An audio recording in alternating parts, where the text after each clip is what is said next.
Good morning.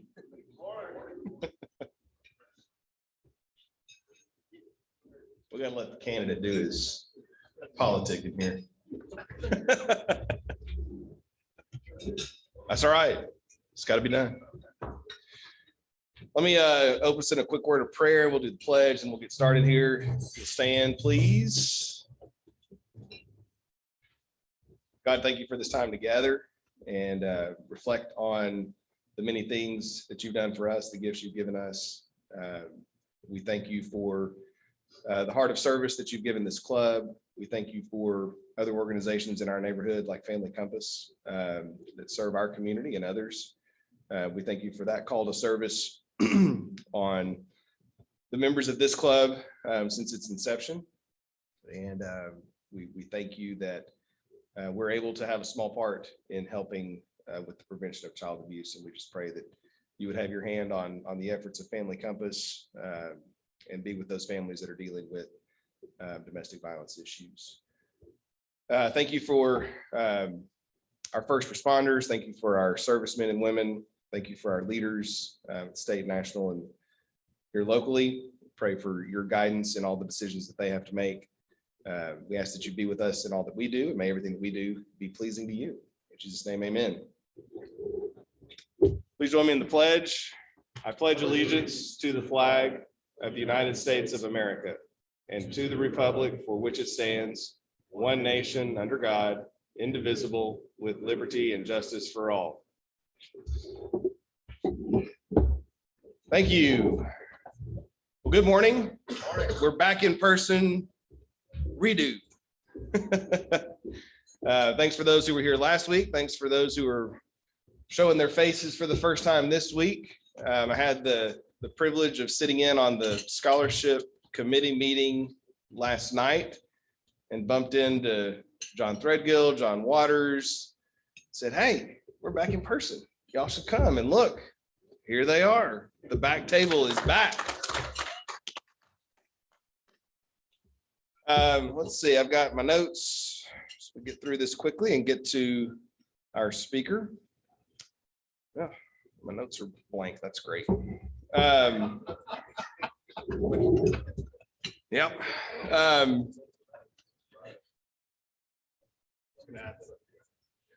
First on my list, auction.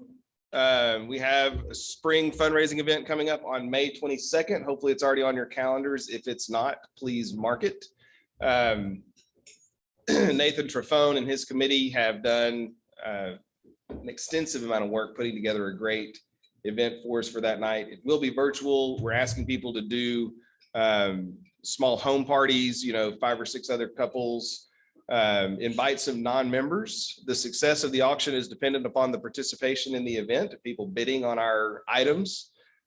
So make a plan, think about who you might invite over to your house or get together with another member or two and make a plan on who y'all can put together.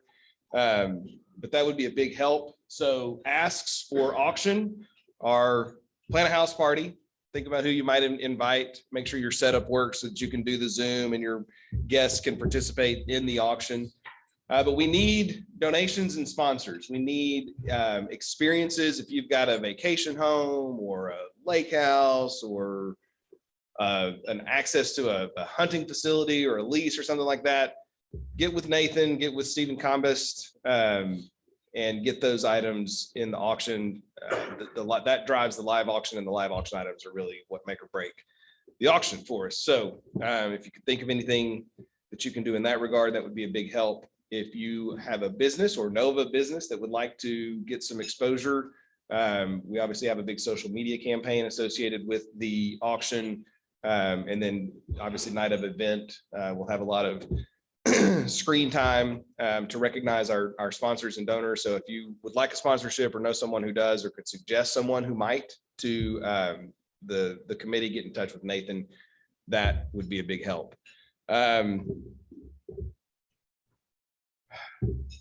Really would help if I had my notes.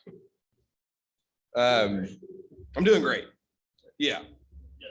Guest is on the list in big red letters at the top. That's right. We have a guest, Mr. Carl Baggett. I don't know who to blame his attendance on, but we're glad he's here. So welcome. Thank you for coming. We'd love to have you jump in and join with us. So get in touch with Mr. Bazin here, and thank you much. Carl, if you don't know Carl, he's lived in the neighborhood his entire life, except when he was at A&M and the University of Chicago. Got 4 kids, 2 in the high school. 1 in high school, 1 in college. One, yes. So, you know, do what I can without notes, without anything. Look at this. I'm worthless. Early. I'm getting there. That was not next on the list. I had them in order. There was a reason. Dang, we might as well talk about voting. We have an election coming up, Mr. Threadgill. Yeah, early voting starts Monday. Those of our state club members are unbound. Along with the law issue of the city house also have. It runs through the week from about 7 to 7 on Saturday. It's like 55. The closest place you have here is already the library, not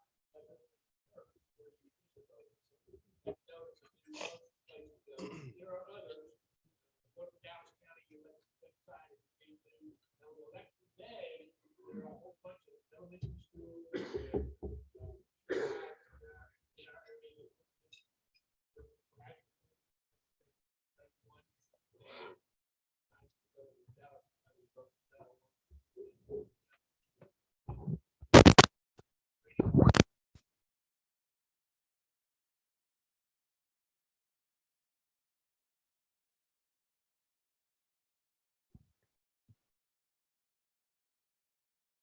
We can encourage our friends to vote and let that count as our voting often. Turnout's a huge thing in this election, especially. Obviously, we can't endorse candidates or positions, but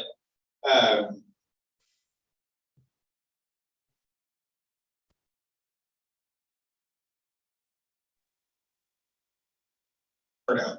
So get in touch with your friends, let them know when those voting dates are.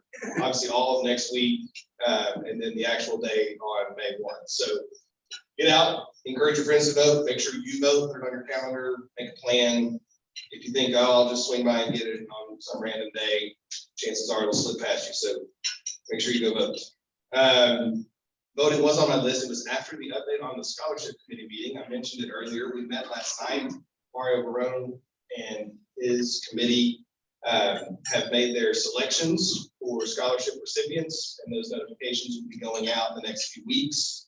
We are still planning on having an event on May 15th, I believe is our date. I could be wrong about that, but somewhere around there, a scholarship breakfast. We're still working out the details on the format, but we're hoping to at least be able to do something in person with the recipients and their immediate families. And we'll roll out those details as we get closer. We're not going to be able to do the big event that we've done annually at the Methodist Church. We're going to have to scale it a little bit, but be on the lookout for information about that. But kudos to the scholarship committee, and I wanted to read off the names just so everyone was aware of those who are putting in the work on this. Obviously, Mario, John Waters, John Threadgill, Brian Haynes, David Wittenberg, and Darren Wickham.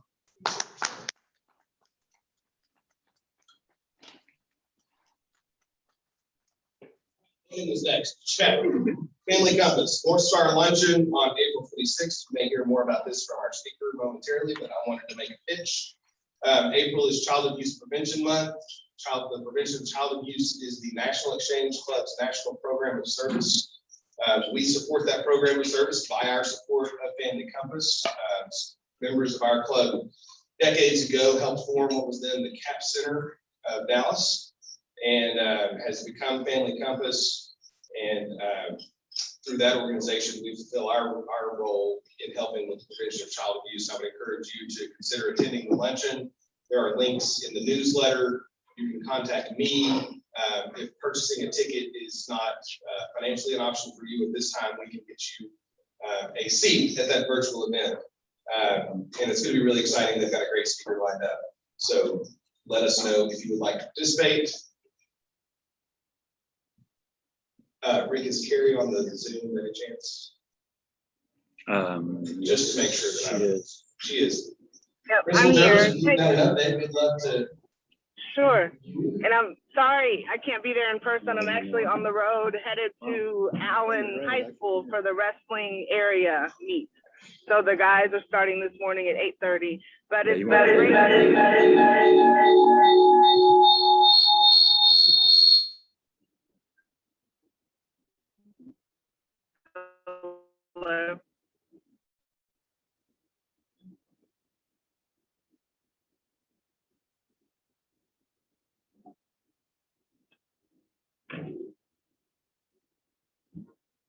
I don't know. Can you all hear me?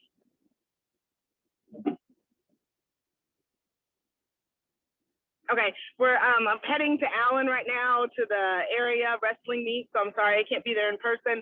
A lot of celebrations going on at school this week. We had STAR testing, which went well. Our virtual and face-to-face kids came up. We have our track meet. It was postponed. Part of it was postponed. So our kids who qualified are running tomorrow. We celebrated volleyball last night with a banquet. And then we're getting ready to do our senior celebrations this spring. So we're excited about that.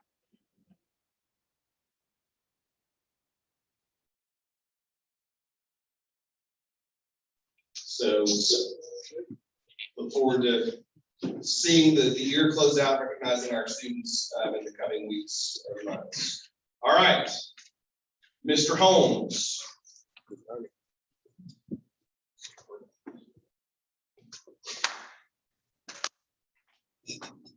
Mr. President, good morning, Lake Highlands. Hope this finds everybody well this morning. So pleased to see so many of y'all from our hiatus. So good to see friendly faces. Just a reminder around early voting that Chris Poteet and I, in our role as RSD taxpayers, were fortunate to be asked to serve on the bond steering committee. The 2021 bond is on the ballot for RISD. It is for those that have not heard, it is $750 million bond package with about $695 million of that going to the facilities throughout the district. It touches every campus in the district, and it specifically within Lake Highlands rebuilds Lake Highlands Junior High totally and provides substantial renovation to Forest Meadow as we transition to a middle school format. Hopefully everybody is aware of where all these resources are, but I am just coming to you as a supporter of both the proposals A and B, which by state law, we have to break out any technology component into a separate proposal. We're talking iPads, other equipment that these learning environments need desperately. So I would ask for your support and for both of those proposals. I have, in my role as a RSD taxpayer and supporter of the bond, brought up signs. If you would like a sign, please feel free to grab one and H stake and put them next to maybe two others you might have in your yard already. But do encourage you to vote early and vote often, like our student, Mr. Threadgill, asked us to do, and would ask for your support for the bond and for the children of RSD. Thank you so much.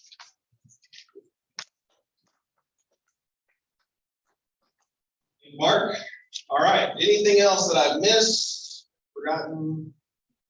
No. All right. I'll invite Mr. Bailey up to introduce our speaker.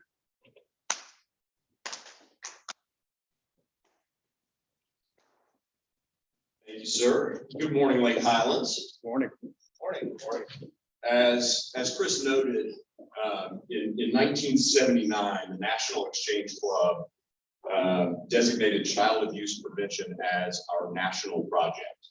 And it is one of the great legacies of this club that several of our members in the early 90s formed the organization that's now known as Family Compass. Family Compass is the largest nonprofit in the Metroplex solely dedicated to the mission of child abuse prevention. They work to identify families where there's a heightened risk of abuse, and they provide parents with mentoring, education, and other support to help them strengthen their families and to keep those children out of our public child welfare systems. We're grateful for our regular updates from Ona Foster, CEO of Family Compass, on the mission of the organization, as well as opportunities for this club to continue to help strengthen Family Compass. Ona holds a bachelor's degree in sociology and criminal justice from Colorado State University and a master's in social work from the University of Texas. Prior to Family Compass, Ona spent time in the Dallas County DA's office in the Family Violence Unit. And she directed the Supervised Visitation Center at the Family Place here in Dallas, as well as the Supervised Visitation Initiative for the Vera Institute of Justice, working with the Federal Department of Justice. As you can see, Ona is with us virtually this morning. I'm sure Ona can give us a more full update as to what they're seeing at this stage of the pandemic, but Family Compass has not moved back to full in-person activities yet. So out of respect for the families they serve, Ona has chosen to join us virtually this morning. So Ona, thank you as always for your commitment to our club and for joining us today despite the distance here. Thank you very much, Ona. Thank you. Hi, everyone. Am I coming in okay? Okay, fantastic. Hi. Well, thank you for your commitment to us, as always. And I'm thrilled to be here again to give our updates. I wanted to spend a couple minutes sort of reminding back to the last time I gave updates in case there are people in the room that didn't hear me. Because it's important, because the last update I gave was how we pivoted around the pandemic, and then I'll move us forward into where we are today, if that works for everyone. So to remind everyone, what happened when the pandemic hit in 2020 is we immediately pivoted our services, which, as you all probably remember, are community education and outreach, where we do parenting classes in the community, and in-home mentoring, where we work one-on-one with parents in their homes with the children present. So as you can imagine, we immediately had to figure out what on earth we were going to do. And so we got super skilled at virtual. And so that's what we did. We moved to virtual platforms, which was really messy at first. And we had to figure out what each family could and wanted to do. The good news was we were able to offer services to every family that we had under our care at that time. So no one got left behind. And I'm really proud of that. And we moved to virtual platforms in community education and outreach. That was actually the harder one. You'd think it would have been the easier one. That's the one where we see more numbers. That's the one where we do classes. And so we're reaching multiple people at one time with our programming and our curriculum. Typically Triple P is the curriculum we're using. And we do this through partner agencies like Salvation Army, for example, Homeward Bound. And so when we partner with those agencies and come in and do classes out in the community, what happened with them when the pandemic hit was they were so focused on core services that parenting classes fell down their list of priorities. And so they didn't really figure out a way to get us back in front of groups of people, because internally they weren't able to pull groups of people together. So it took us a while to get that back up and going. And so what that team did is they started providing parenting sessions one-on-one. So they just moved so that we could continue with the parents we were already working with in parenting classes. So you can imagine what that did to their workload. They were normally doing anywhere from 10 to 15 parents at a given time or more. And so they switched and started offering that curriculum one-on-one. So they basically kind of went almost to a home mentoring model under our community education umbrella. So all those parents still got the information that they needed. So that took a lot on that team. So that's community education and outreach. And there are literally 3 people on that team. And so the home mentoring side was already used to working one-on-one.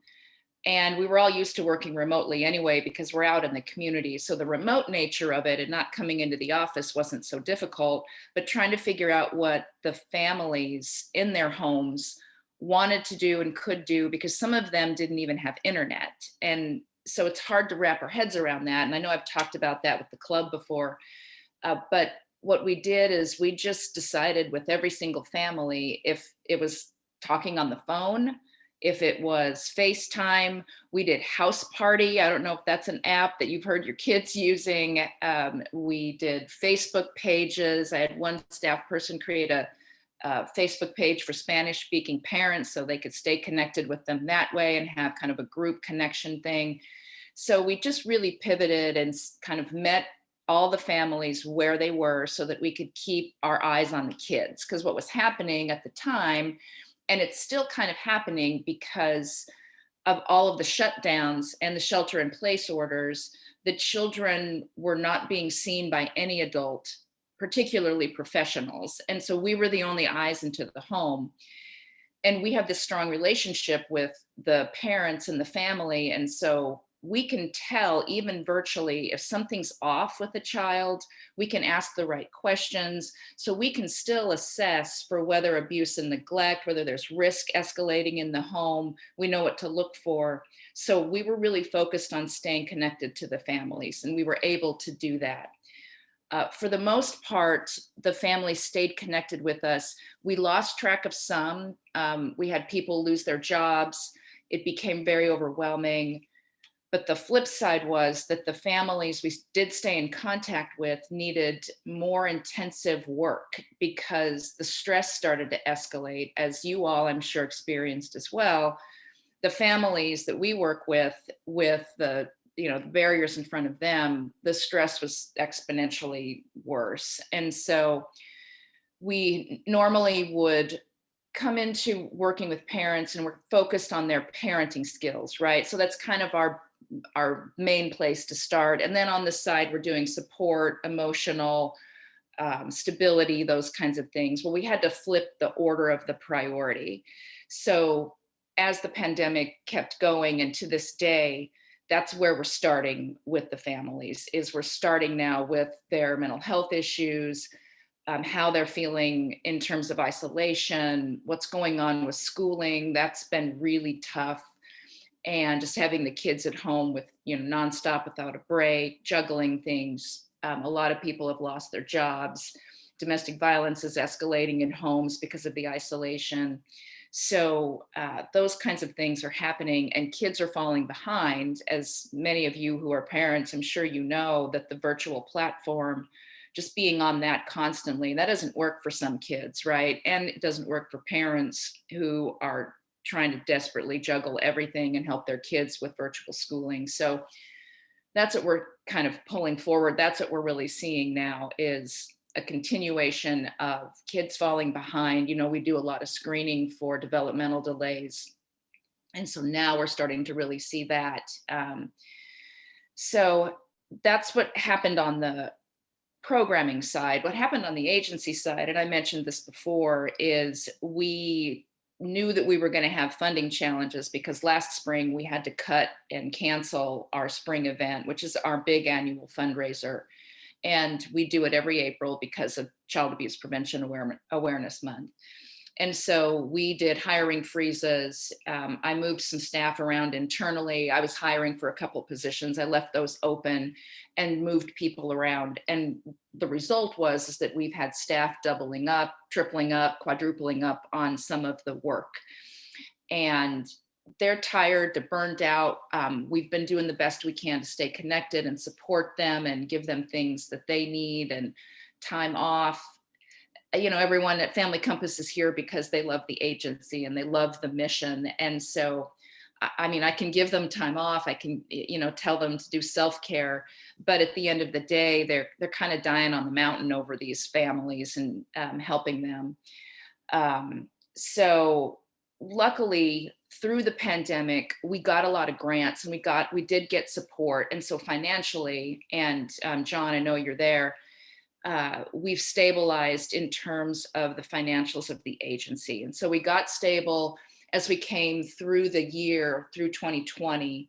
And then looking into 2021, I was able to, despite the hiring freezes and the staff, that we did salary reductions, we did a lot of different things in 2020 just to make sure that we didn't have to leave anyone behind. I didn't want to lay anyone off, and we didn't. And so as we came into this year, we replaced 2 development people that we'd frozen hiring on, which thank goodness, because I really had, at one point, my development director was the only development person that I had at the agency. And so he was doing really 3 or 4 jobs.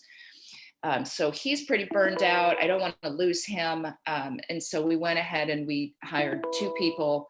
You've probably noticed our marketing has changed a little bit. We got a marketing person for the first time ever. He started in January and he's been amazing. And then we got another person to help on the donor side.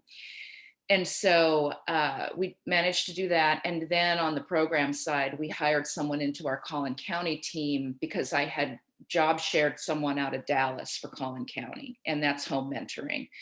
So fast forward to today, I've got the staff at least in place that we currently need, other than we really need some administrative help and we need to grow. We're working through our strategic plan. We did that despite COVID.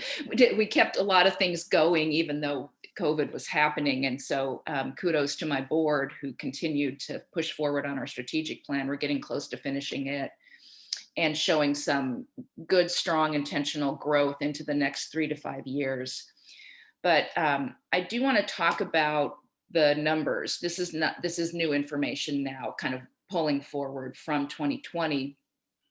And despite the pandemic, we still served 1,414 parents and children in our programming. And I'm really proud of that because of the way we had to keep expenses so flat at the agency. And the increased frequency, the increased length of time that people needed with us. What was happening as the pandemic continued and to this day is people can't get into counselors. They're not getting their mental health needs met. And so we're working with them sometimes when typically we'd work with them for about an hour. That's been tripled and quadrupled in time. And the amount of contact that they need, because they're isolated, they are wanting to reach out to us more often.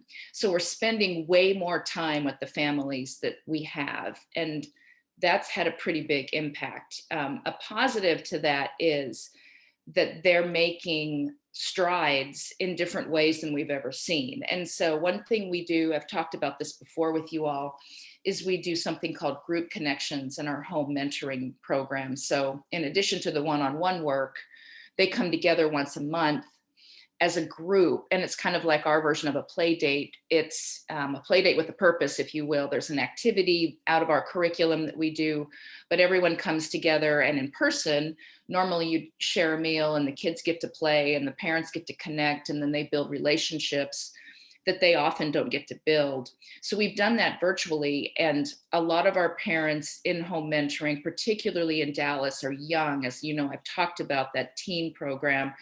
And so those parents have really connected with that. They've gotten used to the virtual stuff. And so it kind of went from FaceTime to house party to Zoom. And so now most of them are used to Zoom, particularly if the kids are in school, but some of them have really young kids. And so they didn't really have that. They had to learn it just, without having school sort of pressuring them to learn these new platforms. And they've done an amazing job. As you know, teens get that technology a lot quicker than some of us. And so the group connections piece has it's just exploded. And it's gone from, we would typically do about an hour and a half. We've had some sessions that have gone 4 hours, and the attendance has just skyrocketed in those groups. We've never seen anything like it. And so you can tell people want the connection. They need to not be isolated. And so they're really coming forward into those groups and getting that support that they need. And it's helping them decrease their stress because they feel like they've got a handle on things. And so it's a space for them to vent and just get validation that they're not going crazy, and that what's happening at home and what's happening in society is real, and that it's okay to feel the way they're feeling. And I mean, we've had moms connect while they're driving in their car or cooking dinner. And so you can really tell what an impact it's making. So that there's just been some amazing silver linings. When I talk about the number that we still serve over 1,400 parents and children. 5% of them accessed more than one program during that time. And so they would do the parenting classes and in-home mentoring, for example. We partnered with Parkland on our car seat program, and we were still able to get car seats out to people. So we did a lot of things during the pandemic that we didn't think we'd be able to do, and kept those families connected. And we just ran all of our results, and we still have 98% of the children under our care did not pick up a CPS case, which is absolutely stunning considering the level of risk and what's going on in the CPS system. Calls are down overall because of the isolation, but confirmed cases and child deaths are up overall, which means by the time they do get to CPS, the cases are way more severe. So for us, keeping them from not getting to that point, that's the key, as you all know, which is obviously why child abuse prevention is such an integral part of your charter. So, so for us, we're really, really proud of that. And the other one I wanted to highlight, the other statistic, is that 60% of the parents that we're working with either remained in school or were employed. And considering how many of them lost jobs, we're really proud of that too, because they were able to stay connected into some sort of a path that was bettering them. And so we're really pushing hard on that particular one, but everything from risk factors dropping, protective factors increasing, all of those pieces that you see come out in our annual report, we hit all of our targets, or we were at least very close. And considering the pandemic and what's going on, everything that came out of our statistics, I was really pleased with. So you'll all obviously get a copy of our annual report when we do run it. And so you'll see that reflected there. So I wanted you all to hear it from me that we were able to hold the line on how we kind of had that those evidence-based results came out in 2020. I do want to talk a little bit about what's really happening on the ground. We just had a case. This is a client that we've had in our GAP Dallas program, which is that teen program. And this is in-home mentoring. And we had a client become actively suicidal. And this worker, she has a bachelor's degree, and she basically saved this mother's life. And this happened in the last 3 weeks. And Kate is the worker, and she probably spent 5 or 6 hours just in the course of a week, just going back and forth with this particular young mom, who everything just imploded around her. And we've got a lot of families that are dealing with this that didn't get quite to this level, but she's got her stabilized, and she's alive. Like, it's pretty amazing. And ironically, we had a conversation about what you were just mentioning. We're not back in person yet, but I changed our policies to allow that in a unique case like this, if we needed to go back in person to decrease someone's isolation, that we could, as long as we had certain things in place. And so actually, Kate is meeting with this mom this week in person in her driveway. They're going to set up chairs, and actually, she met with her Wednesday, now that I think about it. And so I had to change policies so that Kate could do that, and talk with the mom about how do we go back safely. We're both mutually wearing masks. We're outside, those kinds of things. It's challenging for us because the kids remember Kate and they haven't seen her in a year. And so they want to run up and hug her. So we have we had all of these internal conversations about how do we start to go back in person as things get more safe. Most of us at the agency are going through the vaccination process. Most of us are already done. But it doesn't mean the families are. It doesn't mean that, so we still want to model that for them. So we're starting to think about how does that look? And Kate is the first person that tried it because this mother needs her so much. And she can't get into a counselor. So on the flip side of that, we also started a counseling internship program, and we have our first counselor starting. And this doesn't add anything to our expense line because it's an internship, but she's doing her practicum, and she's now got 3 families that she's doing counseling with while we supervise her through this university. So, and this is something that the agency's never really done. We've never done a counseling piece, because what's happening is the mental health issues are getting in the way of us doing parenting. And so we're really trying to do both. And so what we need is a counseling arm to take the mental health issues out of the way of the parent educator so that both can be happening.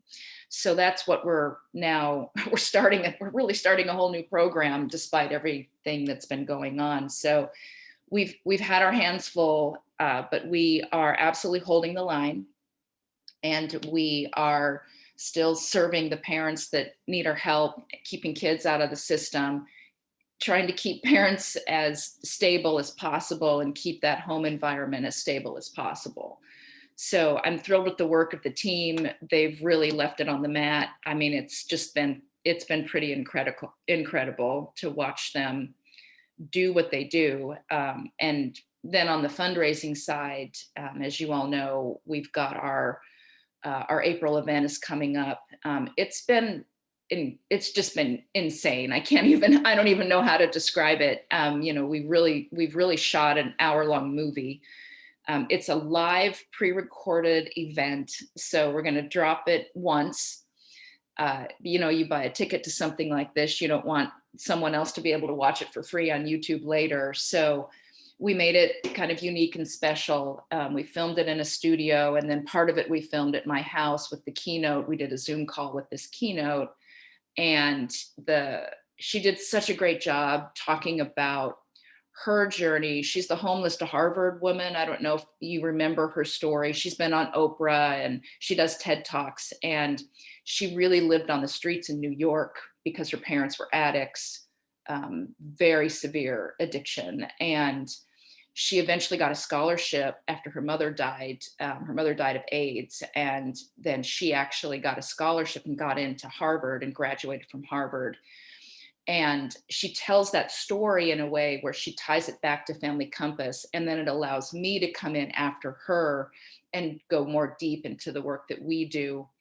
And so the event itself, I think if we can get people to tune in, it's probably one of the clearest descriptions of what we do and how we do it that we've ever accomplished. And so my task between now and a week from Monday is to get people to sign up. It is a fundraiser, and we made the decision on the development side that as if we were doing it in the Dallas Country Club like we did 2 years ago in person, that's what we were just going to recreate that environment, but virtually. And so the challenge is people are zoomed out. I mean, we're doing Zoom right now. I wish I was there in person. It's tough. And so to get people to want to tune in for another hour long, everyone's doing events, all the nonprofits are doing the same thing. So right now we're kind of pushing to try to get people to sign up and just see our message, and that awareness piece about what we really do.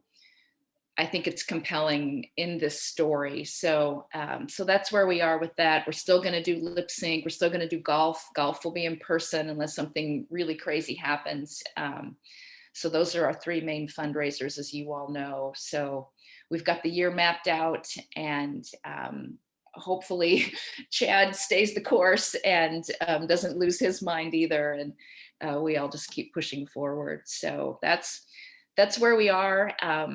And John, I don't know if you want to add anything. I know you've been there by our side pushing through with the strategic plan, and we're almost there with that. But we are looking at growing the agency. The need is out there. I've got waiting lists. I've got parents and kids that need our help. But we're definitely holding the line. So I know we're going to open it up for Q&A also. So I'll go ahead and pause and let people ask any questions they might want to ask or say anything they want to say.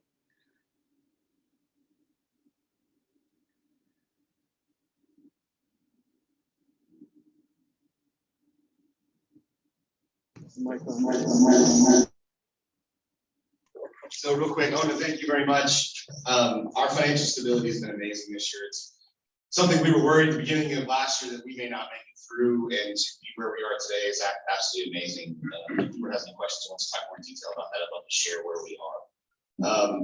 We've pulled through, we're growing, we have strategic planning going for the first time in 5 years.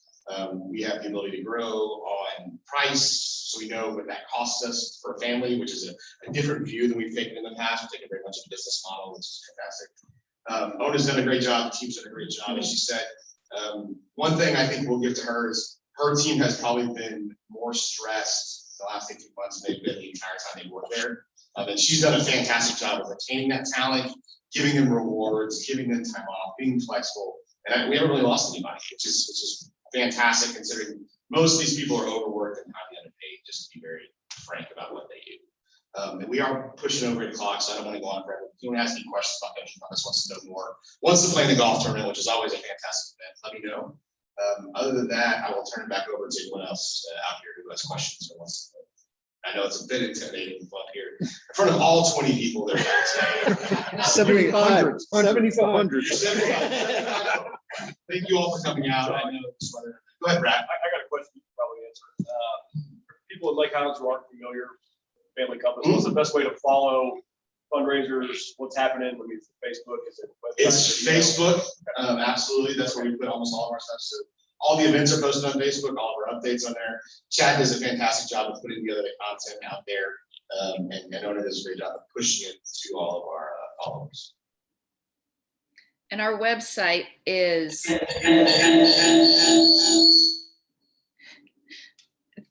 okay, that better? Sorry, it's like claws on the chalkboard. Our website is family-compass.org, and the luncheon event is there. There are raffle tickets too if someone can't go to the event.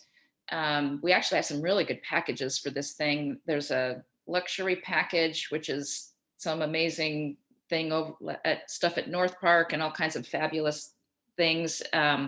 There's a luxury package of travel. That one looks amazing. And I can't even remember what the other one is. It completely escapes me at the moment, but they're all on the website. And so that's something we need to sell about. It looks like, as of this morning, like 98 more raffle tickets to make our goal there. And then we need to sell some more tickets to the event. We have had some amazing sponsors, I will say, and so we're super fortunate there. You all gave your annual donation, and we listed you as an honorary sponsor, even though you weren't, pushing for the luncheon.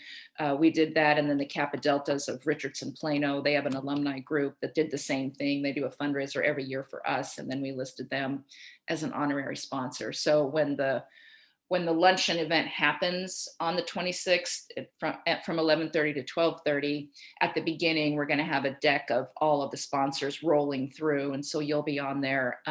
Noon Garland Exchange underwrote, and they gave us money toward expenses for the luncheon. So, and then I'm also speaking to the Richardson Exchange Club on the 27th, which is the day after. So they were going to push out our information prior to. So we've definitely had the exchange clubs coming forward.